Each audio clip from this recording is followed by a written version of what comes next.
से चूक गया, तो चूक जाने वाले अब पछताए हो का जब चिड़ियां चुन गई।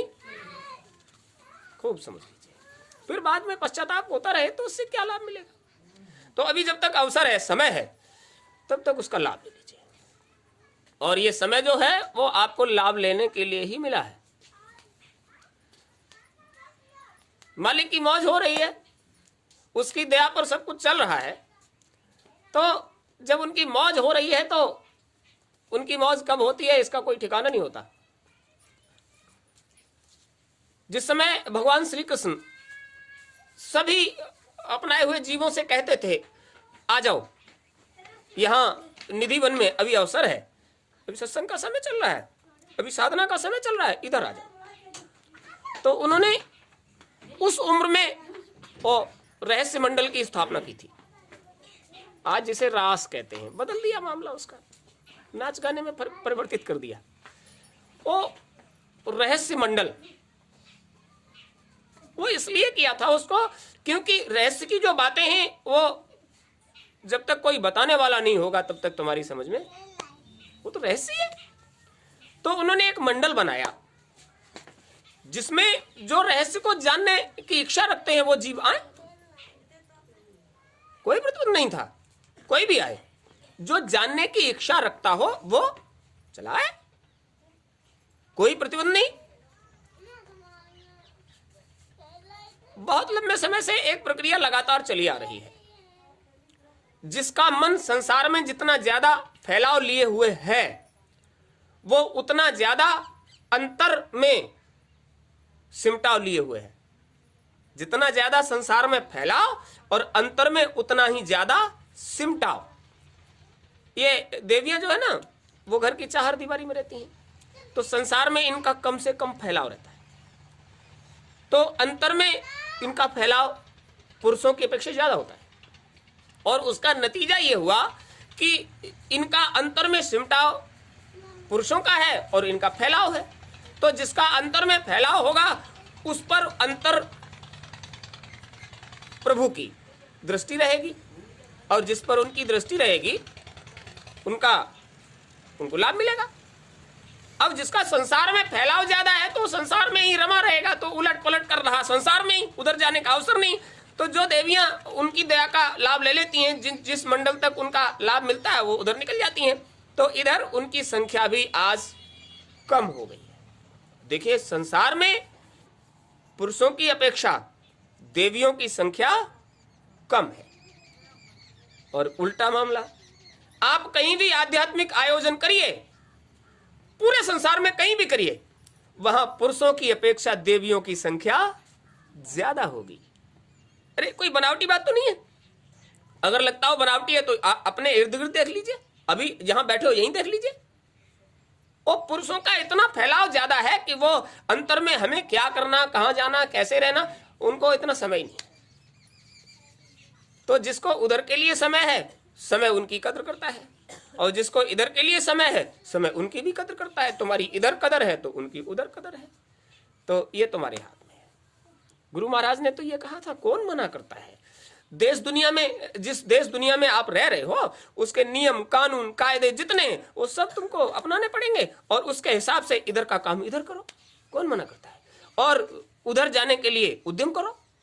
वो तभी तो उन्होंने छोटी सी उम्र में, किशोर अवस्था के तुरंत बाद, किशोर जब तक नहीं हुए थे तब तक तो वो खेल कूद, गाय चराना, सबके साथ वो बाल लीलाएं करना, और किशोर अवस्था के तुरंत बाद उन्होंने व्यवस्था कर दी रहस्य मंडल की। इसीलिए आज भी 12 वर्ष से पहले जीव को नामदान नहीं दिया जाता, क्योंकि उसकी बुद्धि परिपक्व नहीं हो पाती। तो उन्होंने भी इसी परंपरा को अपनाते हुए किशोर अवस्था तक उन्होंने कुछ नहीं किया, और किशोरावस्था जैसे ही परिवर्तित हुई युवा अवस्था में, वैसे ही उन्होंने रहस्य मंडल की स्थापना किया, और सबसे कहा जिसकी इच्छा हो वो चले आइए। और जो चला आएगा तो गुरु का तो काम ही होता है। वसुदेव सुतम देवम कंस चाणूरमर्दनम दैवकी परमानंदम कृष्णम वंदे जगत गुरु। उस समय उनको जगत गुरु की उपाधि मिली थी और व्यवस्था कर रहे थे वो।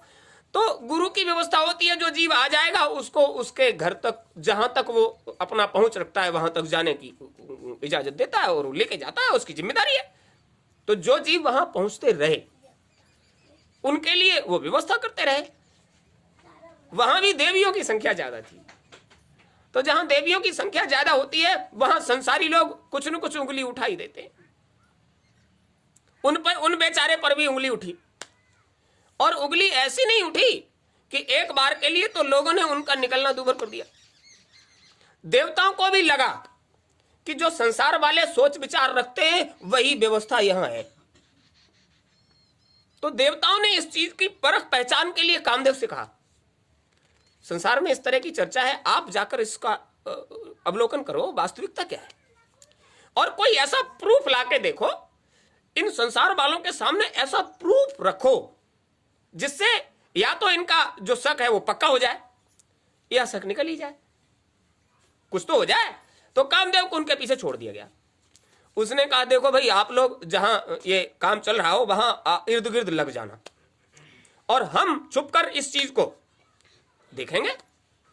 तो उससे यह कहा गया कि आप एक बजाने वाला वाद्य यंत्र साथ में लेकर जाइए, और जैसे ही तुम देखो कि कुछ इस तरह की क्रियाकलाप हो रहे हैं तो आप उसका तस्वीर भी लोगे और हम लोगों को सूचित भी करोगे वाद्य यंत्र बजाकर, क्योंकि वहां तो वाद्य यंत्र बजते होंगे। सबको यही लगता था कि वाद्य यंत्र बजते होंगे। वही हुआ। जैसे ही रहस्य मंडल में वो गोपनीय बात निकल कर आई तो वहां परमात्मा अपनी आसन पर बैठकर गुरुत्व को धारण कर रहा था, बाकी जीव शिष्यत्व को धारण कर रहे थे। तो शिष्य गुरु पर निछावर होता है, मतलब शरणागत होता है। तो जब जो जीव आता उनकी शरण में वो उस पर दया की दृष्टि डालते। तो जैसे ही उन्होंने देखा कि कोई देवी आकर उनकी शरण में शरणागत हुई, उसने समझा कि जिसके लिए हम आए हैं वो समय हो गया। उसने ड्रम बजा दिया, और जैसे ही आवाज हुई उसकी तो लोग एकदम निकल कर आए। तो वहां जिन कामों के लिए ये सब व्यवस्था की गई थी उनमें से कोई नहीं था। ये तो उनकी माया थी, वो ये दिखाना चाह रहे थे, वहां ऐसा कुछ भी नहीं मिला। तब लोगों ने कहा, अरे भाई, हमारा शक गलत है, हमको इस तरह का भगवान श्री कृष्ण के लिए विचार नहीं रखना चाहिए। तो सोचिए, उस समय भगवान श्री कृष्ण के लिए देवताओं तक का मन गड़बड़ हो गया था, क्योंकि ये रहस्य की चीज थी और वो उनके पल्ले पड़ने वाली नहीं थी।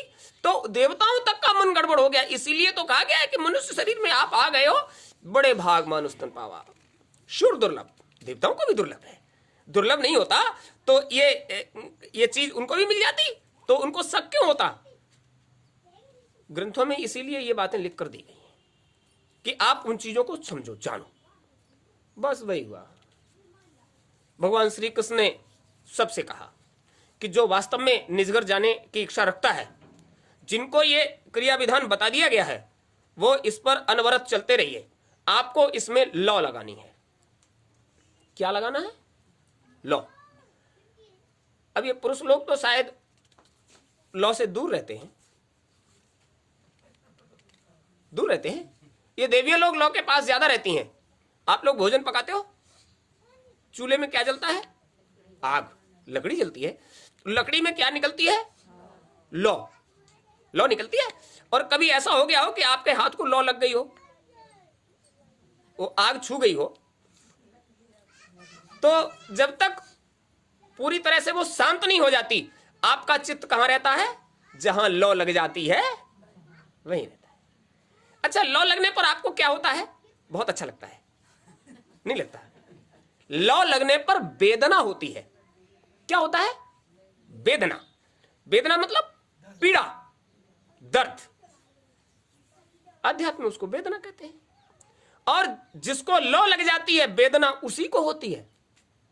अब चाहे थोड़ी लगे या ज्यादा, और जब भी लगेगी तो उसकी वेदना जो है वो, आपको जब वेदना होती है तो आपको कैसा लगता है?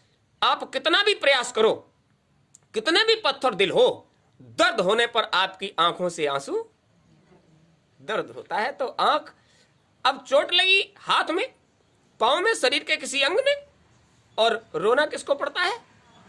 आंखों को।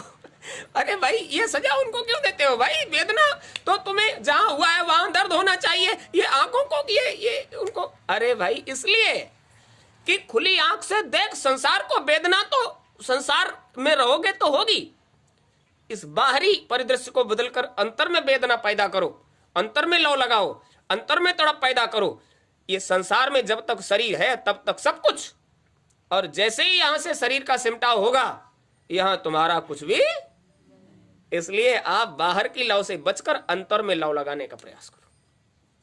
अब अंतर में लौ ऐसे कैसे लग जाएगी? भगवान श्री कृष्ण ने द्वापर में रहस्य मंडल की स्थापना किया, और अब तक जितने महापुरुष आए उन्होंने उस रहस्य को रहस्य ही बनाकर सबके सामने रखा, सबके सामने रखा। और भविष्य में क्या होना, कैसे होना, कैसी व्यवस्था करनी, क्या करना, वो सारी बात वो बताते भी रहे। ऐसा कोई नहीं जिसको उन्होंने बताया नहीं, सबको बताया भविष्य में ऐसा होना है। गोस्वामी जी महाराज आए, उन्होंने रामचरितमानस में लिखा, कलिकाल अकाल दुकाल परे, बिन अन्न दुखी सब लोग मरे।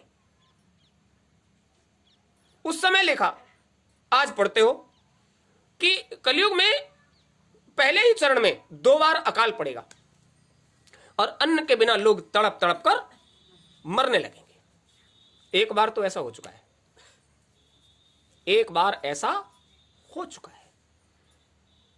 संसार वालों ने वृक्ष की छालें और फलों की गुठलियां तक खा ली और इस पेट की भूख मिटा नहीं पाए। ऐसा समय आ गया और वो गुजर गया। तो उस समय के लोग कितने भाग्यशाली थे जिन्होंने गुठलियां खाई। अरे वो कितने अभागे थे कि उस समय उनको शरीर मिला कि आज सब कुछ भरा पूरा है, और आपको शरीर मिला है तो आपको पेट की ज्यादा फिक्र नहीं है। घर में इतना भरा है कि अगली फसल आएगी तब तक हमारे खाने की कोई चिंता। और अब तो सरकार व्यवस्था करती है, तुम्हें थोड़ा बहुत भूख प्यास लगे तो वो भी दे देती है, तुम भी खाओ। लेकिन ये आप लोगों के लिए नहीं है, ये सरकारी खाना आप लोगों के लिए नहीं है। खूब सुन लीजिए कान खोल के।